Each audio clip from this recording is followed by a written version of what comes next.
بسم الله الرحمن الرحيم. الحمد لله الذي أنزل على عبده الكتاب ولم يجعل له عوجا قيما لينذر بأسا شديدا من لدنه ويبشر المؤمنين الذين يعملون الصالحات أن لهم أجرا حسنا ماكثين فيه أبدا وينذر الذين قالوا اتخذ الله ولدا ما لهم به من علم ولا لآبائهم كبرت كلمة تخرج من أفواههم إن يقولون إلا كذبا فلعلك باخع نفسك على آثارهم إن لم يؤمنوا بهذا الحديث أسفا إنا جعلنا ما على الأرض زينة لها لنبلوهم أيهم أحسن عملا وإنا لجاعلون ما عليها صعيدا جرزا أم حسبت أن أصحاب الكهف والرقيم كانوا من آياتنا عجبا إذ أوى الفتية إلى الكهف فقالوا ربنا آتنا من لدنك رحمة وهيئ لنا من أمرنا رشدا فضربنا على آذانهم في الكهف سنين عددا ثم بعثناهم لنعلم أي الحزبين أحصى لما لبثوا أمدا نحن نقص عليك نبأهم بالحق إنهم فتية آمنوا بربهم وزدناهم هدى وربطنا على قلوبهم إذ قاموا فقالوا ربنا رب السماوات والأرض لن ندعو من دونه إلها لقد قلنا إذا شططا هؤلاء قومنا اتخذوا من دونه آلهة لولا يأتون عليهم بسلطان بين فمن أظلم ممن افترى على الله كذبا وإذ اعتزلتموهم وما يعبدون إلا الله فأووا إلى الكهف ينشر لكم ربكم من رحمته ويهيئ لكم من أمركم مرفقا وترى الشمس إذا طلعت تزاور عن كهفهم ذات اليمين وإذا غربت تقرضهم ذات الشمال وهم في فجوة منه ذلك من آيات الله من يهد الله فهو المهتد ومن يضلل فلن تجد له وليا مرشدا وتحسبهم أيقاظا وهم رقود ونقلبهم ذات اليمين وذات الشمال وكلبهم باسط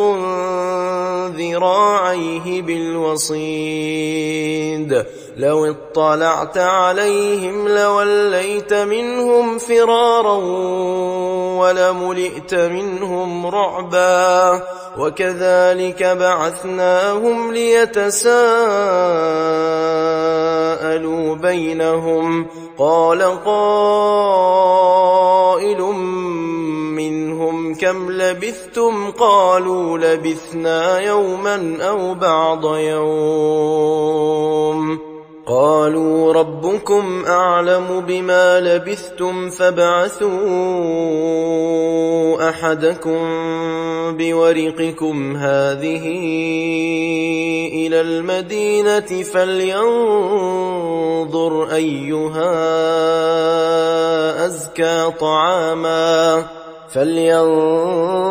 أيها أزكى طعاما فليأتكم برزق منه وليتلطف ولا يشعرن بكم أحدا إنهم إن يظهروا عليكم يرجموكم أو يعيدوكم في ملتهم ولن تفلحوا إذن أبدا وكذلك أعثرنا عليهم ليعلموا أن وعد الله حق وأن الساعة لا ريب فيها إذ يتنازعون بينهم أمرهم فقالوا ابنوا عليهم بنيانا ربهم أعلم بهم قال الذين غلبوا على أمرهم لنتخذن عليهم مسجدا سيقولون ثلاثة رابعهم كلبهم ويقولون خمسة سادسهم كلبهم رجما بالغيب ويقولون سبعة وثامنهم كلبهم قل ربي أعلم بعدتهم ما يعلمهم إلا قليل فلا تمار فيهم إلا مراء ظاهرا ولا تستفت فيهم منهم أحدا ولا تقولن لشيء إني فاعل ذلك غدا إلا أن يشاء الله واذكر ربك إذا نسيت وقل عسى أن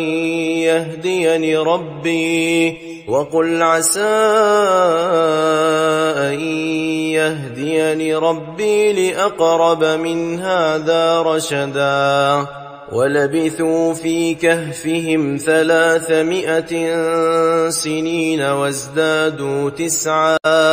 قل الله أعلم بما لبثوا له غيب السماوات والأرض أبصر به وأسمع ما لهم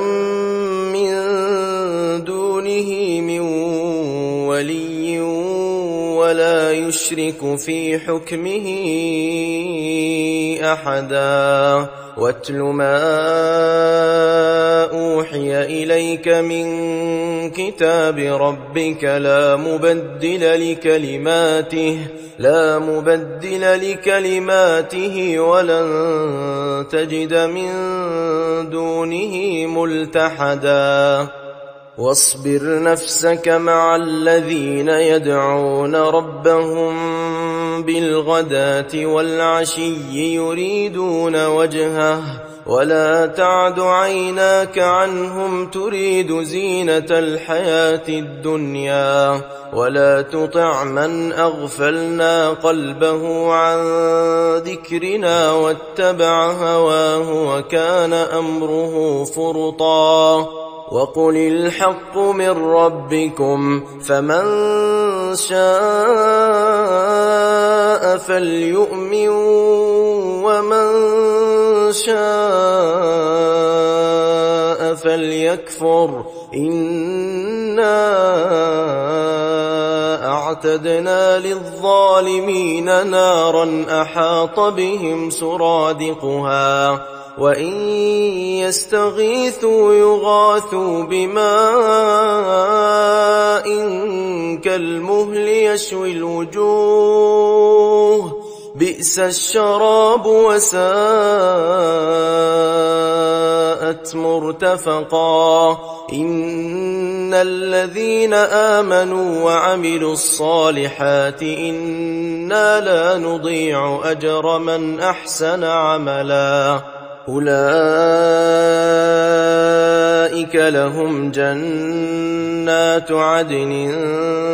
تجري من تحتهم الأنهار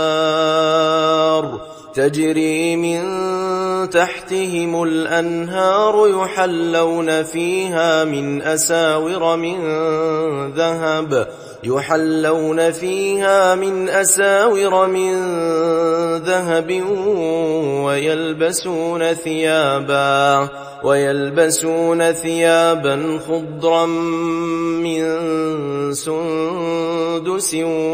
واستبرق متكئين فيها على الأرائك نعم الثواب وحسنت مرتفقا واضرب لهم مثلا الرجلين جعلنا لأحدهما جنتين من أعناب وحففناهما بنخل وجعلنا بينهما زرعا كلتا الجنتين آتت أكلها ولم تظلم منه شيئا وفجرنا خلالهما نهرا وكان له ثمر فقال لصاحبه وهو يحاوره أنا أكثر منك مالا وأعز نفرا ودخل جنته وهو ظالم لنفسه قال ما أظن أن تبيد هذه أبدا وما أظن الساعة قائمة ولئن رددت إلى ربي لأجدن خيرا منها منقلبا قال له صاحبه وهو يحاوره أكفرت بالذي خلقك من تراب ثم من نطفة ثم سواك رجلا لكن هو الله ربي ولا أشرك بربي أحدا ولولا إذ دخلت جنتك قلت ما شاء الله لا قوة إلا بالله إن ترني أنا أقل منك مالا وولدا فعسى ربي أن يؤتيني خيرا من جنتك ويرسل عليها حسبانا من السماء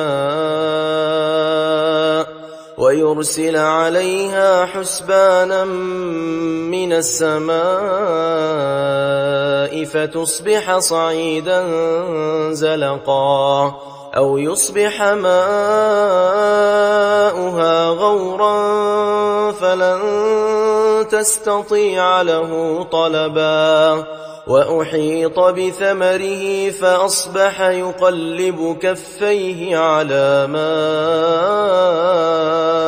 وأنفق فيها وهي خاوية على عروشها ويقول يا ليتني لم أشرك بربي أحدا ولم تكن له فئة ينصرونه من دون الله وما كان منتصرا هنالك الولاية لله الحق هو خير ثوابا وخير عقبا واضرب لهم مثل الحياة الدنيا كماء إن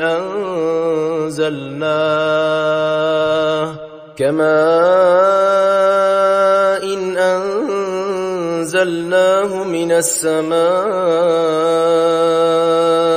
فاختلط به نبات الأرض فأصبح هشيما تذروه الرياح وكان الله على كل شيء مقتدرا المال والبنون زينة الحياة الدنيا والباقيات الصالحات خير عند ربك ثوابا وخير أملا ويوم نسير الجبال وترى الأرض بارزة وحشرناهم فلم نغادر منهم أحدا وعرضوا على ربك صفا لقد جئتمونا كما خلقناكم أول مرة بل زعمتم أن لن نجعل لكم موعدا ووضع الكتاب فترى المجرمين مشفقين مما فيه ويقولون يا ويلتنا ما لهذا الكتاب لا يغادر صغيرة ولا كبيرة إلا أحصاها ووجدوا ما عملوا حاضرا ولا يظلم ربك أحدا وإذ قلنا للملائكة اسجدوا لآدم فسجدوا إلا إبليس كان من الجن ففسق عن أمر ربه أفتتخذونه وذريته أولياء من دوني وهم لكم عدو بئس للظالمين بدلا ما أشهدتهم خلق السماوات والأرض ولا خلق أنفسهم وما كنت متخذ المضلين عضدا ويوم يقول نادوا شركائي الذين زعمتم فدعوهم فلم يستجيبوا لهم وجعلنا بينهم موبقا ورأى المجرمون النار فظنوا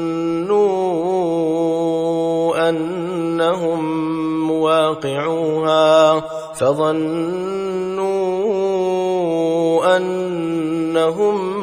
مواقعوها ولم يجدوا عنها مصرفا ولقد صرفنا في هذا القرآن للناس من كل مثل وكان الإنسان أكثر شيء جدلا وما منع الناس أن يؤمنوا إذ جاءهم الهدى ويستغفروا ربهم إلا أن تأتيهم سنة الأولين أو يأتيهم العذاب قبلا وما نرسل المرسلين إلا مبشرين ومنذرين ويجادل الذين كفروا بالباطل ليدحضوا به الحق واتخذوا آياتي وما أنذروا هزوا ومن أظلم ممن ذكر بآيات ربه فأعرض عنها ونسي ما قدمت يداه إنا جعلنا على قلوبهم أكنة أن يفقهوه وفي آذانهم وقرا وإن تدعهم إلى الهدى فلن يهتدوا إذن أبدا وربك الغفور ذو الرحمة لو يؤاخذهم بما كسبوا لعجل لهم العذاب بل لهم موعد لن يجدوا من دونه موئلا وتلك القرى أهلكناهم لما ظلموا وجعلنا لمهلكهم موعدا وإذ قال موسى لفتاه لا أبرح حتى أبلغ مجمع البحرين أو أمضي حقبا فلما بلغا مجمع بينهما نسيا حوتهما فاتخذ سبيله في البحر سربا فلما جاوزا قال لفتاه آتنا غداءنا لقد لقينا من سفرنا هذا نصبا قال أرأيت إذ أوينا إلى الصخرة فإني نسيت الحوت وما أنسانيه إلا الشيطان أن أذكره واتخذ سبيله في البحر عجبا قال ذلك ما كنا نبغ فارتدا على آثارهما قصصا فوجدا عبدا من عبادنا آتيناه رحمة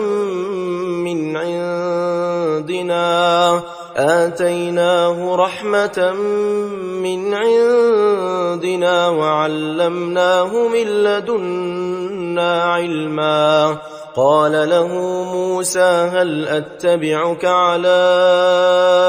أن تعلمني مما علمت رشدا قال إنك لن تستطيع معي صبرا وكيف تصبر على ما لم تحط به خبرا قال ستجدني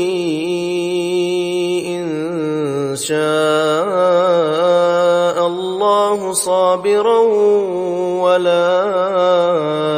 أعصي لك أمرا قال فإن اتبعتني فلا تسألني عن شيء حتى أحدث لك منه ذكرا فانطلقا حتى إذا ركبا في السفينة خرقها قال أخرقتها لتغرق أهلها لقد جئت شيئا إمرا قال ألم أقل إنك لن تستطيع معي صبرا قال لا تؤاخذني بما نسيت ولا ترهقني من أمري عسرا فانطلقا حتى إذا لقيا غلاما فقتله قال أقتلت نفسا زكية بغير نفس لقد جئت شيئا نكرا قال ألم أقل لك إن إنك لن تستطيع معي صبرا قال إن سألتك عن شيء بعدها فلا تصاحبني قد بلغت من لدني عذرا فانطلقا حتى إذا أتيا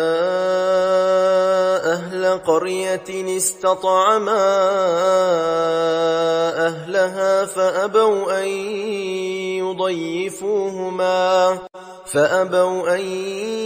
يضيفوهما فوجدا فيها جدارا يريد أن ينقض فأقامه قال لو شئت لاتخذت عليه أجرا قال هذا فراق بيني وبينك سأنبئك بتأويل ما لم تستطع عليه صبرا أما السفينة فكانت لمساكين يعملون في البحر فأردت أن أعيبها وكان وراءهم ملك يأخذ كل سفينة غصبا وأما الغلام فكان أبواه مؤمنين فخشينا أن يرهقهما طغيانا وكفرا فأردنا أن يبدلهما ربهما خيرا منه زكاة وأقرب رحما وأما الجدار فكان لغلامين يتيمين في المدينة وكان تحته كنز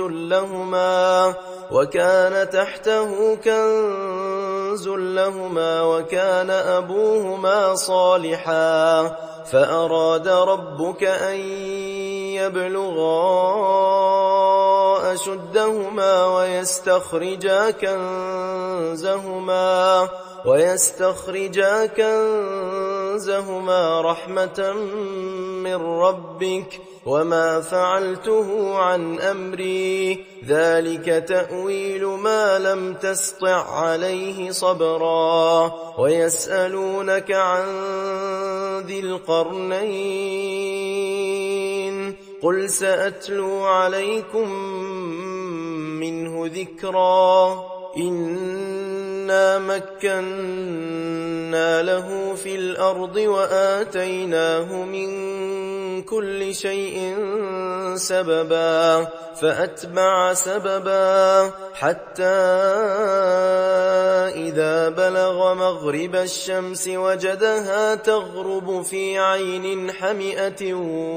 ووجد عندها قوما قلنا يا ذا القرنين إما أن تعذب وإما أن تتخذ فيهم حسنا قال أما من ظلم فسوف نعذبه ثم يرد إلى ربه فيعذبه عذابا نكرا وأما من آمن وعمل صالحا فله جزاء الحسنى وسنقول له من أمرنا يسرا ثم أتبع سببا حتى إذا بلغ مطلع الشمس وجدها تطلع على قوم لم نجعل لهم من دونها سترا كذلك وقد أحطنا بما لديه خبرا ثم ثم أتبع سببا حتى إذا بلغ بين السدين وجد من دونهما قوما لا يكادون يفقهون قولا قالوا يا ذا القرنين إن يأجوج ومأجوج مفسدون في الأرض فهل نجعل لك خرجا على أن تجعل بيننا وبينهم سدا قال ما مكني فيه ربي خير فأعينوني بقوة أجعل بينكم وبينهم ردما آتوني زبر الحديد حتى إذا ساوى بين الصدفين قال انفخوا حتى إذا جعله نارا قال آتوني أفرغ عليه قطرا فما استطاعوا أن يظهروه وما استطاعوا له نقبا قال هذا رحمة من ربي فإذا جاء وعد ربي جعله دكاء وكان وعد ربي حقا وتركنا بعضهم يومئذ يموج في بعض ونفخ في الصور فجمعناهم جمعا وعرضنا جهنم يومئذ للكافرين عرضا الذين كانت أعينهم في غطاء عن ذكري وكانوا لا يستطيعون سمعا أفحسب الذين كفروا أن يتخذوا عبادي من دوني أولياء إنا أعتدنا جهنم للكافرين نزلا قل هل ننبئكم بالأخسرين أعمالا الذين ضل سعيهم في الحياة الدنيا وهم يحسبون أنهم يحسنون صنعا أولئك الذين كفروا بآيات ربهم ولقائه فحبطت أعمالهم فلا نقيم لهم يوم القيامة وزنا ذلك جزاؤهم جهنم بما كفروا واتخذوا آياتي ورسلي هزوا إن الذين آمنوا وعملوا الصالحات كانت لهم جنات الفردوس نزلا خالدين فيها لا يبغون عنها حولا قل لو كان البحر مدادا لكلمات ربي لنفد البحر قبل أن تنفد كلمات ربي ولو جئنا بمثله مددا قل إنما أنا بشر